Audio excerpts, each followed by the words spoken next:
Rods, tingnan mo. Sila na ba yan?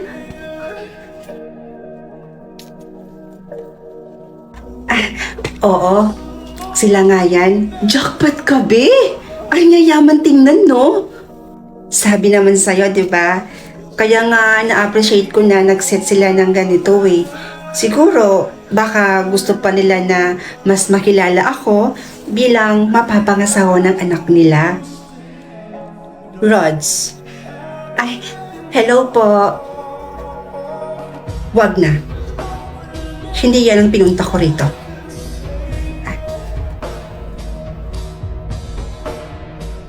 Sino siya? Best friend ko po. Sumama po siya sa akin kasi gusto niya daw ko kayong makilala. Hello po. Pasok na po tayo sa loob. Kami na po bahala sa bill. Kakasahod naman po namin kanina. Hindi na. Hindi na naman ako magtatagal.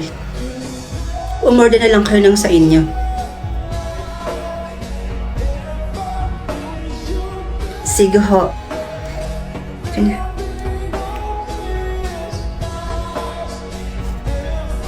May konti lang naman akong sasabihin tungkol sa anak kong si Marvin.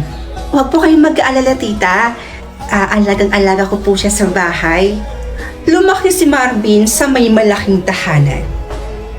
3 ang yaya at nakakakain ng higit sa 3 beses sa isang araw. At nasusunod ang lahat ng mga gusto niya. At ngayon, independent na po siya.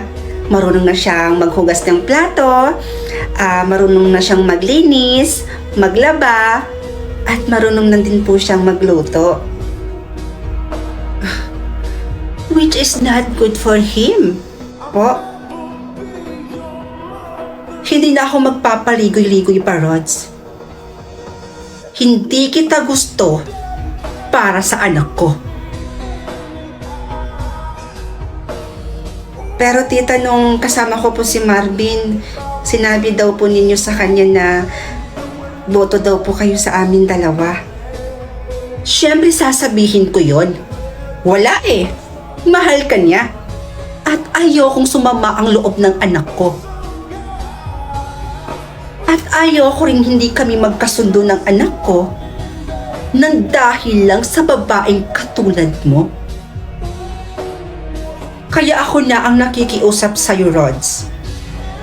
Dahil ang gusto ko para sa anak ko, makahanap siya ng babaeng mayaman, katulad namin, katulad niya, at higit sa lahat, ay magiging masaya siya sa babaeng mapapangasawa niyang mayaman. And I made a research about you. Nasa hospital ang kapatid mo. And kailangan niyo ng pera, right? Makakatulong niyang milyon na yan kapalit ng pag-iwan mo sa anak ko. And please, hindi ito dapat malaman ni Marvin.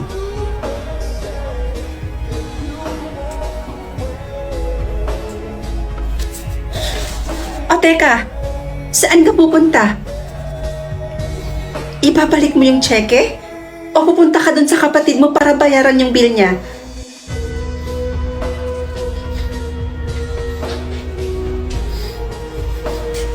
So after ng meeting natin sa client number 2, may meeting pa tayo sa Metro Manila, tama ba? Oo, tama. Ano gagamitin natin? Yung sasakyan ko na lang ba? Yeah. Dara. Rod, si Marvin.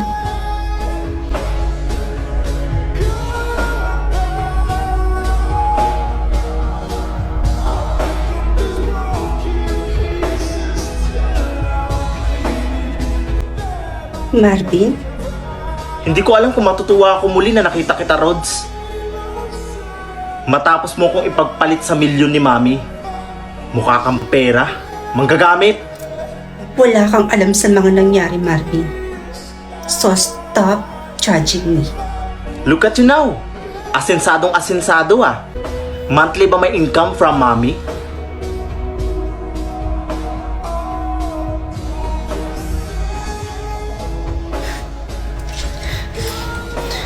Dara. Dara, halika na. Mukha kang pera. Pinagsasabi mo. Kung makapagsalita ka, parang alam mo na lahat ng pinagdaanan ng kaibigan ko, ha? O, ayan. Nasa loob niya ng checkeng binigay ng mama mo. Kasama ng pirma niya. Hindi niya yan ginastos, Marvin. Hinayaan ng mamatay ang kapatid niya. Kaya wala kang karapatan para pagsabihan ng kaibigan ko ng ganon. Alam mo, sa totoo lang, hindi naman dahil sa mga magulang mo kung bakit kanya iniwan. Dahil yon sa mga nalaman niya tungkol sa'yo. Sa lahat ng pinagkagawa mo. At kung sino ka talaga. Ha? Anong sinasabi niyo?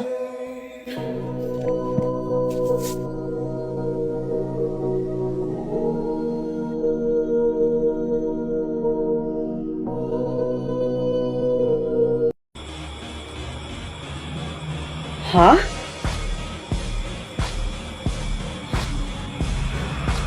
Nay, Tay? Nay, Tay? Tapatin niyo nga ako. Alam kong mga bilyonaryo na kayo. Pero bakit ganun? Bakit nakatira pa din tayo dito sa pangit at bulok na bahay na to? Mahal, ito na siguro ang tamang panahon para sabihin sa kanya yung totoo. Ano yun, Tay? Ampun ka lang kasi namin, anak. Hindi ka namin totoong anak ng tatay mo. Patawad, anak, kung ngayon lang namin ito nasabi sa'yo. Ano? Ma naman? Bakit ngayon nilang to sinabi sa akin? Kung sa kadalaga na ako? Tay! All this time pinagloloko niyo ko? Natakot kasi kami, anak, na lumayo yung loob mo sa amin. Anak! Hello, Beth? Trisha? Beth? Pwede ba ako mag-sleep over muna dyan sa inyo? Kahit isang araw lang. Ha? Bakit, Bes? May problema ba? Ano kasi... May family problem lang. Sige na, isisend ko sa'yo yung location ng bahay namin, ha? Hihintayin kita. Yun. Thank you, Beth, ha?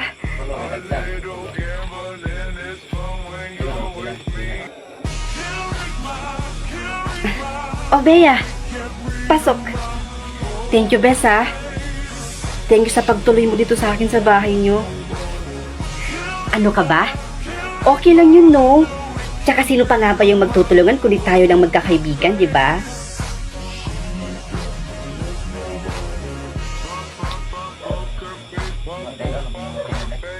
Grabe, Bes. Sobrang laki pala ng bahay niyo, no? Kung nasa CR ka, nandun yung CR namin, ha?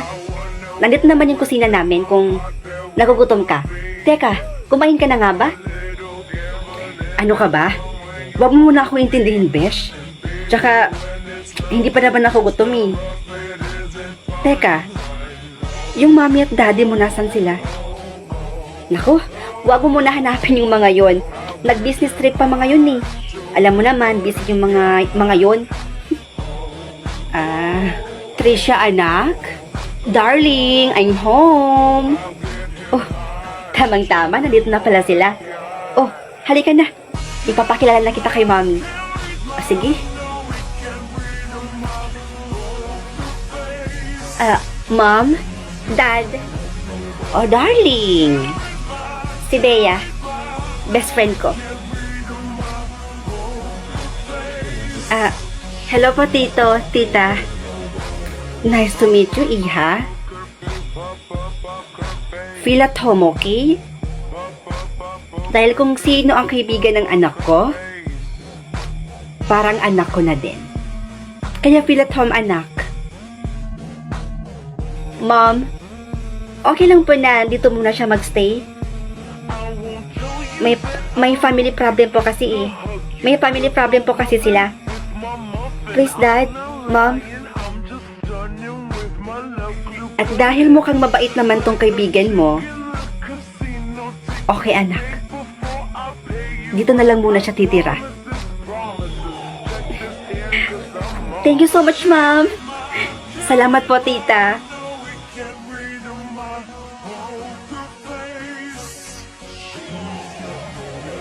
Alam mo, Iha? Parang familiar yung mukha mo sa akin. Para bang nakita na tayo? Pero hindi ko lang matandaan kung saan. Oo nga, Han, no?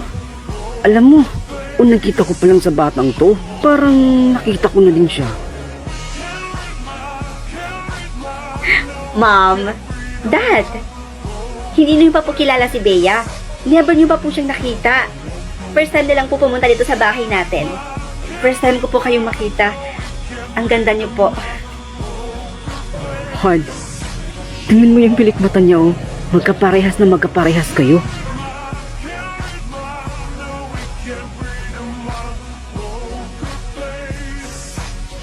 Oo nga, no? Bea, parang copycat mo talaga yung mata ni Mommy. Han,